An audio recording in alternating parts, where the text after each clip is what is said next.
Namaste. My name is Nilesh Sinha and welcome to my channel Pilgrimage Varanasi. The plan is that I will be taking you to the tour of one of the very important ghat called Manikarnika Ghat. Before I start, I would like to recite few lines which originally written in Sanskrit, but I'll give you a translation in English.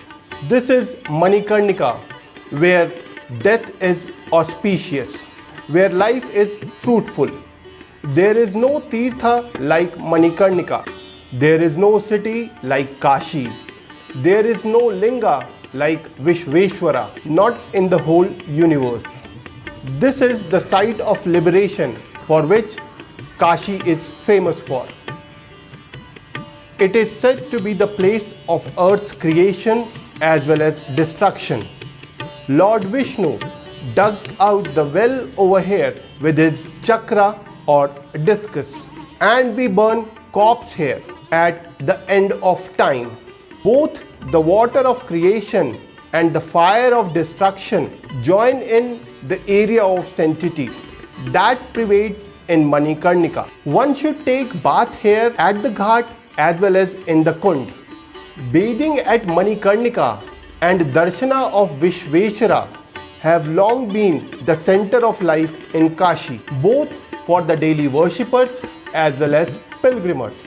The common saying is, every day one should see Vishveshwara and bathe in Manikarnika. Although the name Manikarnika is frequently associated with cremation site here, but its oldest and most sacred association is with the water well here, called Manikarnika or Chakra Pushkarni Kund, the discus lotus pool. According to the book Kashi Khand, this Kund was present here long before the Ganges arrived. Source of the water at the Kund is independent of the Ganges. An underground river flows directly from Gaumukh. The origin of Manikarnika. Vishnu has a central role in Manikarnika's story. According to Kashi Khand, Lord Vishnu, who has carved out this Kund with his discus, filled it up with the water from the sweat of his own limbs. During the great flood of dissolution, there was nothing at all, either moving or non-moving. It was dark everywhere. There was no sun, there was no moon, there was no planet, nor stars, nor the universe. There was no day nor night. There was no sound, touch, smell, form, nor taste. There were no directions as well. There was only pure reality. A second, and it took on the pure form called Ishwar or the Lord. Shiva was the form of that formless one, and with him the goddess called Shakti or Prakriti, that means matter, as well as Maya. And the two of them, Shiva and Shakti, creates the place. That Shakti is matter and Shiva is spirit. And they do not leave the place even at the time of dissolution. Therefore, this place is called Avimukta or never forsaken. One day, the Shiva and Shakti living in the forest of bliss began to think how fine it would be to create another being who would create the world and bear its burden and protect it. The two of them would not have to worry about such matter and devote themselves to granting liberation. Thus, they created Lord Vishnu, beautiful and worthy, the very epitome of the good qualities. They instructed him to create everything on earth according to the plan of Vedas. Receiving this command, Lord Vishnu immediately set himself on the path of severe austerities, digging well there with his chakra or discus. He made a beautiful pond which is called Pushkarni. He sat there like a stone on the banks of Chakra Pushkarni pond and performed fierce austerities for 500,000 years. One day Shiva and Parvati came there and saw him there. Shiva hailed him and told him to choose a boon. Vishnu's only wish was to live forever in the presence of Supreme Shiva. Shiva shook with sheer delight at the great devotion of Vishnu, and his jeweled earring Mani Karnika fell from his ears in the water of the pool. Shiva granted Vishnu's request and added another boon of his own. This place would now be known as Mani Karnika, the jeweled earring. Manikarnika was the world's first pool and the first Tirtha, the pilgrimage center, dug out and filled with water by Vishnu at a time when the only terra firma in the universe was Kashi. Kashi was the very ground under the feet of Shiva and Parvati. Nothing else had yet been created.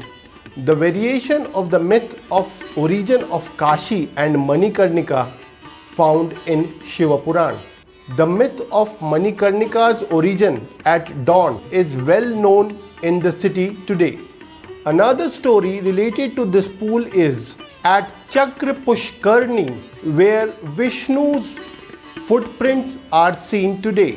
Vishnu did tapasya for 7,000 years. Then one day Shiva and Parvati both bathed in this beautiful kund made by Vishnu's discus. Shiva's crest jewel, Mani, and Parvati's Karnika earring fell off into the kund where they were bathing, and so it is called Mani Karnika.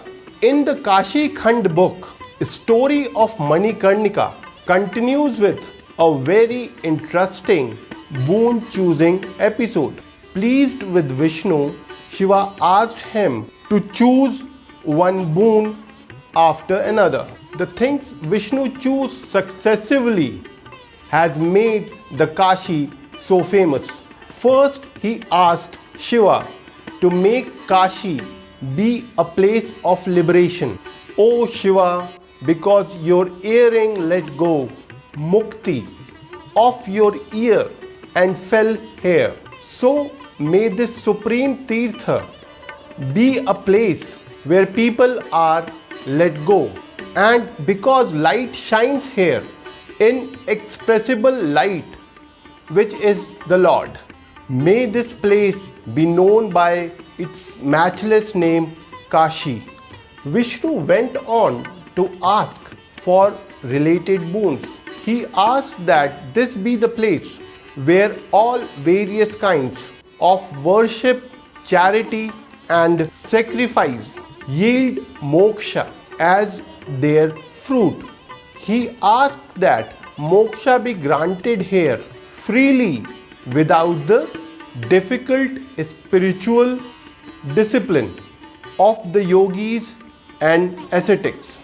He asked even the lowest of creatures such as rabbits and mosquitoes be blessed with moksha here. Let's talk about cremation here. Kashi's ancient reputation of a cremation ground is unquestionable. In the Padma Puran, it is said this well-known cremation ground is called Avimukta. Having become time itself, I destroy the world here. O goddess, the sacred city is after all the great cremation ground. It is not clear, however, that Manikarnika in particular was the famous cremation ground or not. The only direct reference to Manikarnika as a cremation ground is in the Narad Puran. which is a very late work. For the rest, Manikarnika is the sacred bathing tirtha. Because of its sanctity, a good place to die. The relationship between death and Manikarnika has been summarized in Matsya Puran, which says, a man who leaves his body at Manikarnika reaches the desired goal. In the Kashi Khand also, Manikarnika is said to be the place where people surrender their earthly bodies to death and receive spiritual bodies like that of Shiva himself. While Manikarnika is not mentioned explicitly as a cremation ground, it is surely a place where one might wish to die. There were number of cremation grounds in ancient Banaras.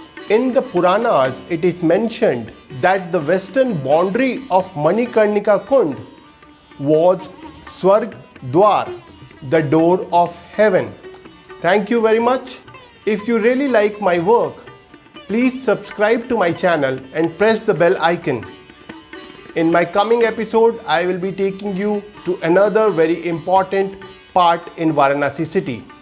Thank you very much. Thank you.